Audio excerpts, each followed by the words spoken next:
Hello, fam, beautiful people of the internet. This is your favorite Nostradamus wannabe that's going to keep it real with you. And I hope that you keep it real with me. Today is a much longer version of 10 minutes of astrology. I'm going to be real because we're going to be talking about Venus in Capricorn. Now, I know I did a video where it was Mars and Venus in Capricorn in 2029 and 2030.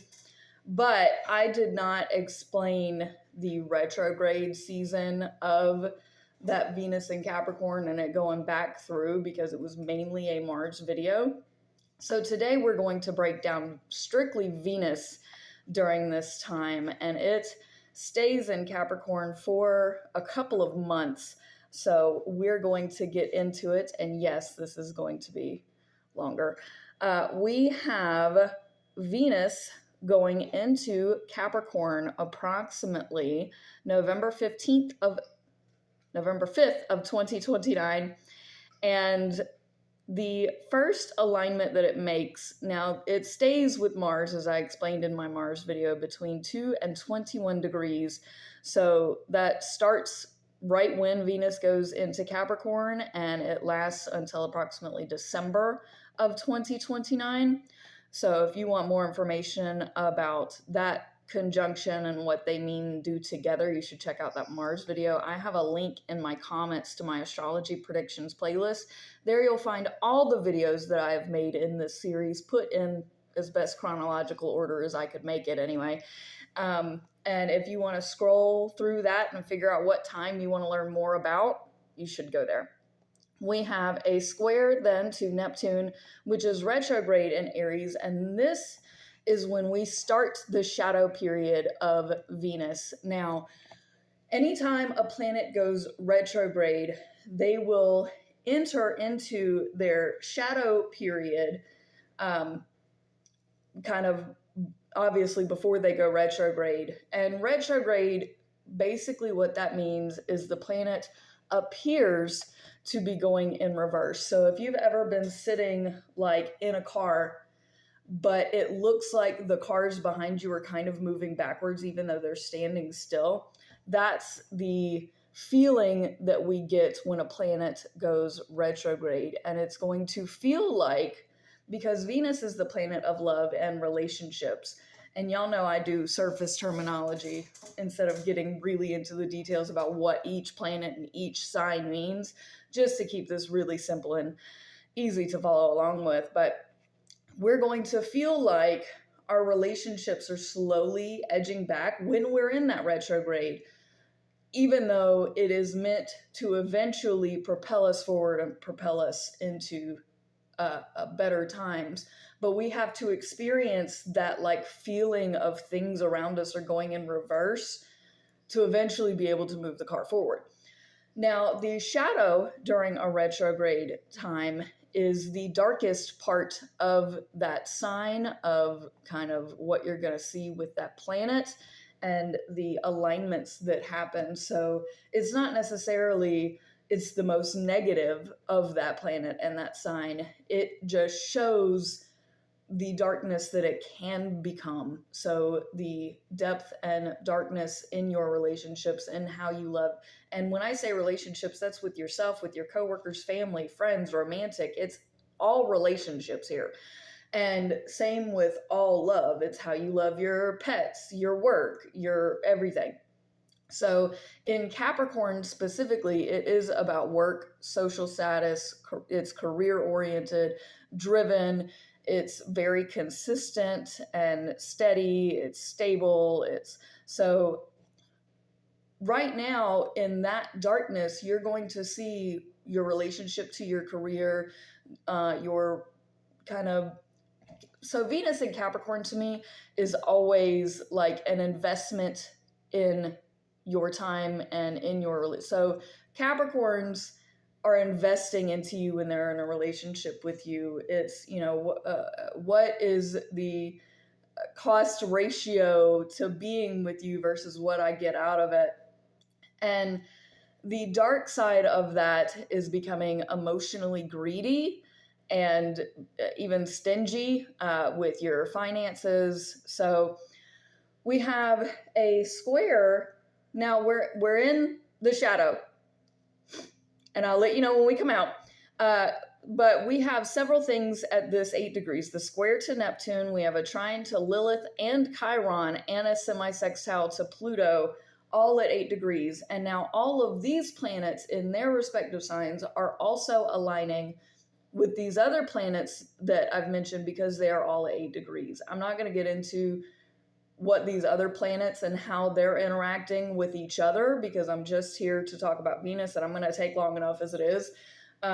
But if you want to check out some of my other videos, I probably describe at least briefly what all of this means. So we're going to talk about the square to Neptune first, which is your relationships, especially with money, your finances, and your career. And the dark side of that is squaring off with basically God telling you what to do and how to do it. And Neptune in Aries, I've been talking about, is like a spiritual war. It's like the war on God. It's the war on religion. It's the war on perception. It's so that how you perceive your work and your life and those things are, especially a square. Squares are probably one of the most negative aspects in astrology. It's a 90-degree angle. And here we're going to really come against, it's your career versus your spiritual path. It is your work and your finances versus what spirit is calling you to do. And we are in air and fire dominant territory. So I'm going to lean on God, always lean on God, even though bro's a man. So you can also lean on Goddess here. Yeah. We have a trine as well to Lilith. I don't usually talk about Lilith and Chiron. They are both at 8 degrees. And then Chiron also goes into 9 degrees with Venus here as well. And this is around November 14th through the 16th because it does take a couple of days for all of this. So all of this is going to be happening within these couple of days. The trine to Lilith is your dark, deviant sexual nature, and Chiron is how you help healing in others, that which you struggle with to heal in yourself. So these are in Taurus. So the dark, deviant sexual nature is very comfortable here, and so is Chiron, which is comfortable in the home. Taurus is about the environment and your immediate environment, your values, and so the trine to Lilith is your relationship, especially your career relationship, if it has to deal with the sex industry, is going well, especially if you do that from home. And this may be some sexual healing here, especially for others. So I do like this. And we have a semi-sextile, which I always say is learning and teaching. So the sign that is the furthest on the zodiac wheel teaches the sign that is behind it here. Pluto is teaching Venus. So Pluto in Aquarius, I've been saying, is the transformation of the collective, because Pluto is sex, death, transformation, and reincarnation. Aquarius is the wild card of the zodiac and about society and your friendships.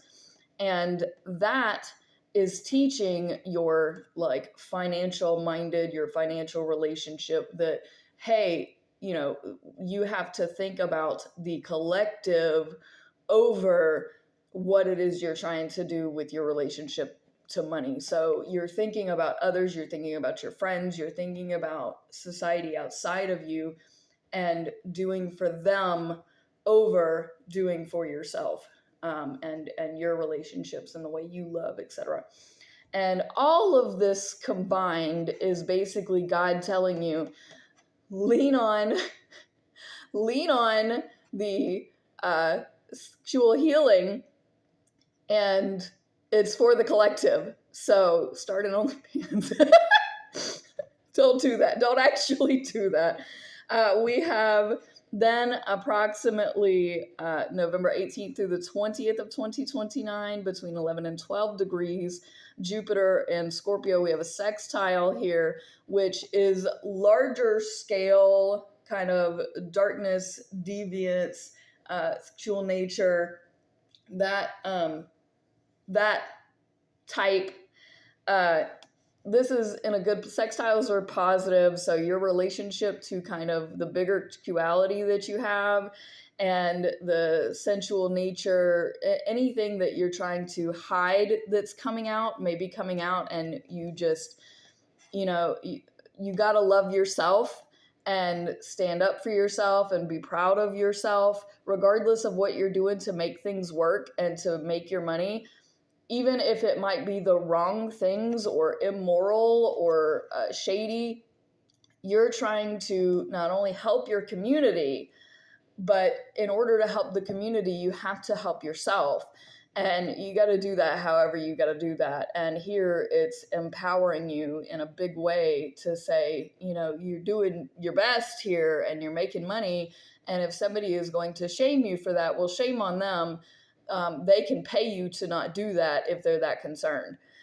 We have a in conjunct approximately November 26, 2029. It happens very briefly right at 17 degrees. So this doesn't hammer home, but it is still significant.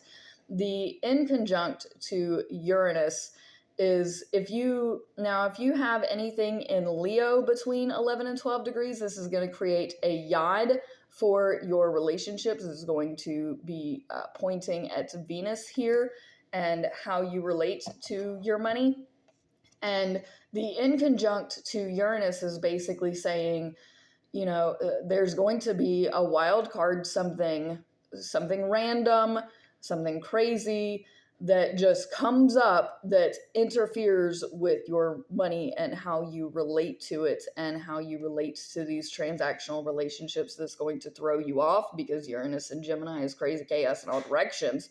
So whatever monkey wrench is being thrown here, that's what it's going to impact. We have a trine to Saturn, which is retrograde in Taurus at approximately 20 degrees around December 2nd, 2029. That's also when Mars and Venus separate here.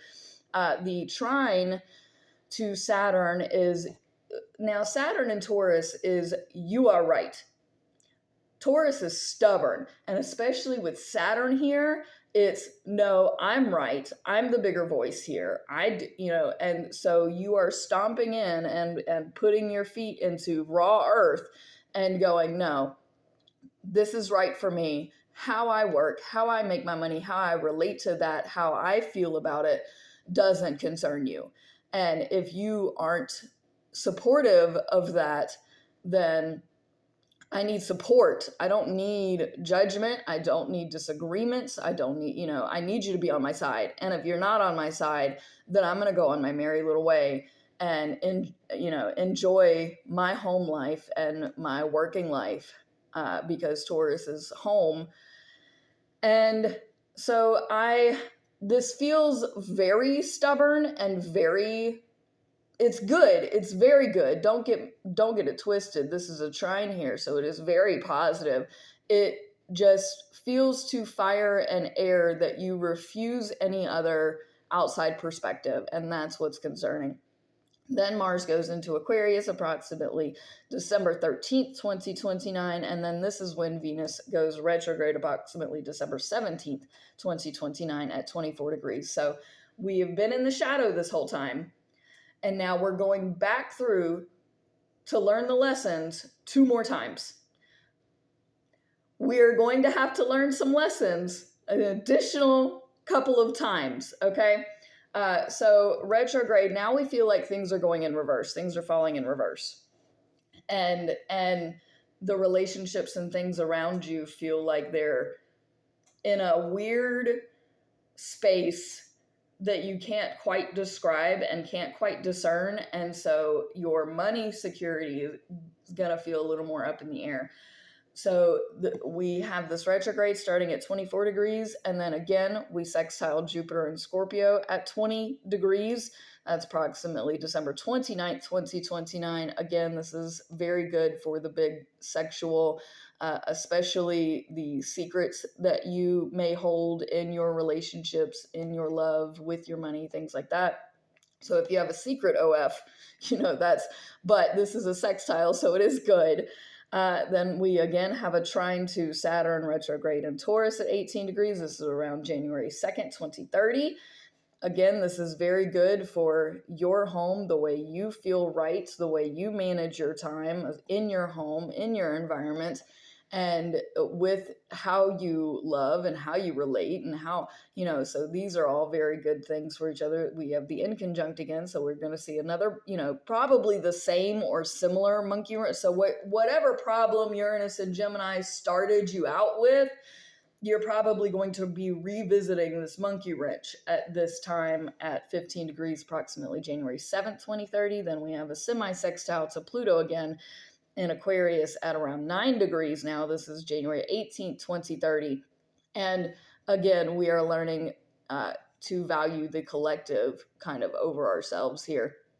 And then Mars goes into Pisces. Then Venus conjuncts Mercury in Capricorn and squares Neptune in Aries at 8 degrees. Now, this lasts from January 22nd to approximately the 30th of 2030. And I don't typically talk about Mercury because I haven't done any Mercury videos, but Mercury here is small group communication. This is usually between 2 and 5 people. In Capricorn, it's about finances, money, social status, things of that nature. So you're communicating in a small group. This is in addition to Neptune in Aries at this 8 degrees. So you're communicating in this small group about your morals and where you stand in the balance spiritually. This is in Aries, so this could become a very heated religious debate potentially. So just watch out for if you've got like really strict Catholic parents or something that find out, oh, you have an OF account, and then they want to talk to you about it and talk to you about God and how da da da da da. So your relationship there could potentially be strained due to this small group communication about God and religion and, you're a whore in church kind of. Anywho, then Venus goes direct in Capricorn approximately January 26, 2030 at 8 degrees. So this 8 degrees here, if you have anything at 8 degrees, pay attention to what it is and what's, you're going to be affected. Anywho, so now that we're direct, we are going back through the shadow. Now, it's not as dark. Imagine it's just really, really cloudy skies here for Venus. We then have a sextile to Mars between 8 and 9 degrees between around January 30th. In addition, we will have Mars will be semi-sextile Neptune, but we are going to be square Neptune again, which is what I was just talking about. And this sextile to Mars is so Mars and Pisces, I do have a video on, but your actions in the emotional, ethereal, especially with drugs and addictions, those things, is going to be more pronounced. Now, the sextile here is your relationship to that, which is good. You are probably becoming enlightened in some way. You're acting on it and you are actively trying to fix or mend your relationship with that. Either way, it's really healthy. This is really positive. And the Mars square Neptune here, I probably talked about in that Mars video. I'm sorry, Mars semi-sextile here. I probably talked about there, but we then have the semi-sextile to Pluto again, this time at 10 degrees. This is around February 4th, 2030 to the 6th of 2030, because remember, Venus, when it goes retrograde, it stops and it hangs out at degrees, and then when it goes back direct, it'll, kind of hang out at certain degrees, so it'll take longer, and you will see these alignments for a longer duration. So we have the semi-sextile again to Pluto, another inconjunct. So remember that monkey wrench. So whatever monkey wrench you've been seeing with Uranus and Gemini, be prepared to have to deal with that again, or something similar, or something completely different, because Uranus and Gemini, let's face it, just has all the monkey wrenches. So this could be, this could always be just additional crazy amounts of monkey wrenches. But either way, we then again have a trine to Saturn and Lilith in Taurus. This is around February 21st to the 22nd of 2030. This is approximately 19 degrees. Then Mars goes into Aries around February 27th, 2030. And then Venus is finally out of its shadow, and you really feel like, okay, now these relationships, now the way I love, now the way that I deal with my finances and my social status and my social standing, you know, how like it feels back now. So Venus then sextiles Jupiter one more time in Scorpio at 27 degrees, approximately March 3rd, 2030. And then Venus semi-squares. Now, this is a biggie. The new moon at 13 degrees, which is square Uranus in Gemini at 14 degrees. So semi-squares usually don't last very long at all, but this is a new moon at a bad degree in Pisces. So I don't typically talk about new moons or any of that, but because there's so many things going on here, I need to address it. So the sun is your daily life. The moon is how you view yourself. A new moon is starting a new phase in life. So you're starting something new, but this is a semi-square, which is a really big but very quick irritant. And then the new moon square Uranus. This is not only, so the sun in Pisces is kind of daily life, living in the ethereal, living in your feelings, living in your imagination. And the moon here is also viewing internally this kind of whimsy, and you're not really here. You feel disassociated. Now, Venus and Capricorn is like, I can't disassociate with my money. I can't disassociate from my like I'm grounded. I'm here.